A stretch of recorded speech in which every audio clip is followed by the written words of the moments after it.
What's going on, everybody? I'm OTG. I'm another great if you'd like to call me, and today I have a little bit of a controversial video. I understand I'm going to be saying some things that people might not necessarily agree with, but I do ask that you sit through to the whole end of the video so you can at least understand my mindset on things. So hold on, let me just play the intro and then we'll get into business here.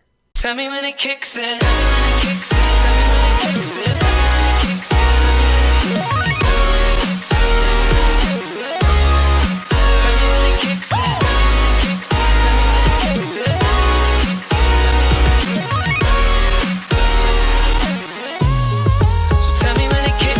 What brought this whole conversation to light was just yesterday the Namco Bandai at Twitter, I'm sorry, I should be more specific, the Namco Bandai EU Twitter, along with I believe the official Storm Games Twitter, put out that there will be a quote Storm collection coming to PS3 just around the time of Storm 4's release for the PS4. And the reason this is such a big debate topic is because people are confused, I wouldn't necessarily say upset, but they're honestly curious as to why CC2 didn't push to put this on the PS4 or Steam. It made me realize that people don't necessarily look at the whole big picture. They don't look at CC2 outside of just what they're doing for the game, what they're patching in the game, what they're putting into Storm 4, what's in the trailers.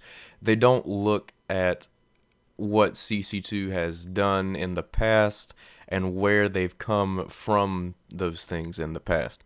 This all came up through a discussion that I was having with a group of friends of mine, the Katsumi boys, good friends that I've had for years now. We were just talking something to do about the competitive nature of the community and whether that's misplaced and this, that, and the other. It was a whole big topic, and maybe we'll make a video out of it. But that also brought up the conversation of what CC2 should actually be doing as a company and what type of game they should be developing, because there's not any question that the Ultimate Ninja games, the first Storm game, they weren't designed to be competitive. They were designed to be these big flashy games that would sort of blur the line between the anime and the video games. That was the tagline for Storm 1.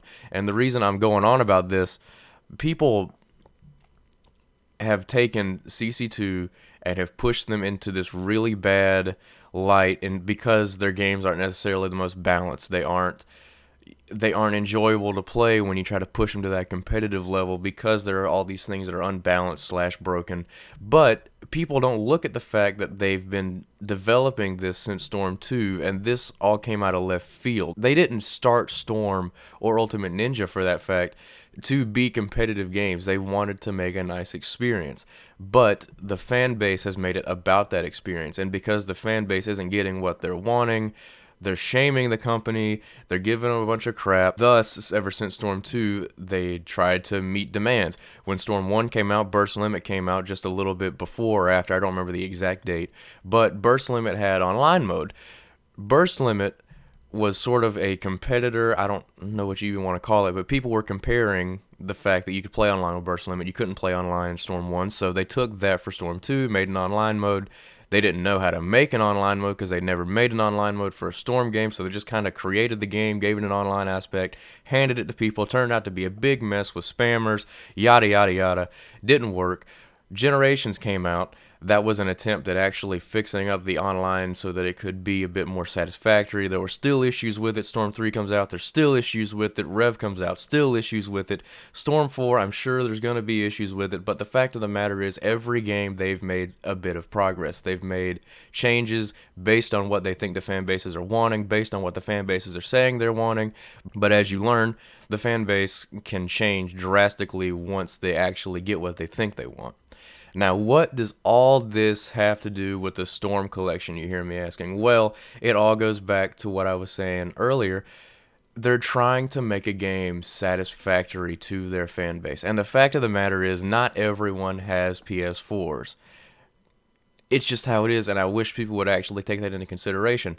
Issue is, the fan base that only has PS3s, while it might not be as big as the people who do have PS3s, PS4s, who can play it on their Steam accounts, the issue is, it's still a large chunk of their fan base who have been screaming and yelling and bitching that they're not getting equal treatment. And I think people who have PS4s, people who think outside of the box in general, will understand why that's happening. Porting games down, porting something from bigger hardware, making it compatible so that you can play it on both newer gen, older gen, current gen, older gen, whatever terms you like to use, it ends up bogging the game down. That's just a given fact. Because there are things that the new gen, current gen can do that the old can't. That's just something you can't get around. So what they have to do is make something that can be sort of satisfactory on both ends, and that almost never works out. One of the fan bases are unbalanced. So props to CC2 for not giving in and saying, you know, we should probably just make this for PS3 too, so we can avoid this whole issue of pissing people off. What they're trying to do is just meet the fan base somewhere in the middle without compromising on their big last hurrah for Storm. And I wish people would take that more into consideration rather than just questioning why it exists in the first place. I mean, holy shit. It's a collector's edition. You're not gonna buy it if you have all three of the games. You're not gonna have a reason to buy it if you've played all the other games. It's not for you. It's not a big deal. It's not taken away from your experience on Storm 4 or whatever game you're wanting to play. It's not going to affect you in the end unless you go out and get it yourself. The development for a new game and the development for a sort of re-release is next to nothing, especially considering they're not upping the hardware. Think about it. If this collection was coming out on Storm 4, there would have to be at least a small development team working on updating the graphics, doing this, that, and the other thing, deciding what needs to go into the update, and that would distract from Storm 4 itself, which would bog Storm 4 down, which is the very last thing that this fan base would want or allow. I guarantee you there would be fucking riots in the streets if people found out that Storm 4 had been delayed for the sake of a PS4 HD re-release that people didn't want. It's just how it is. It's an attempt at satisfying everyone, whether it works or not, whatever. Not a big deal. I just wish people would take that with a grain of salt. Anyway, that's my whole take on the matter. I've been going on for a little while, and I'll let you guys go. Thank you for sticking through to the end if you did. Leave your comments down below. Let me know what you think about it. I don't know. Maybe you have a reason for being upset about it. Maybe you're not upset about it. Maybe you're excited to have all the games on one disc. I don't know. Just let me know. Let me know what you think, and I will talk to you guys next time. Later.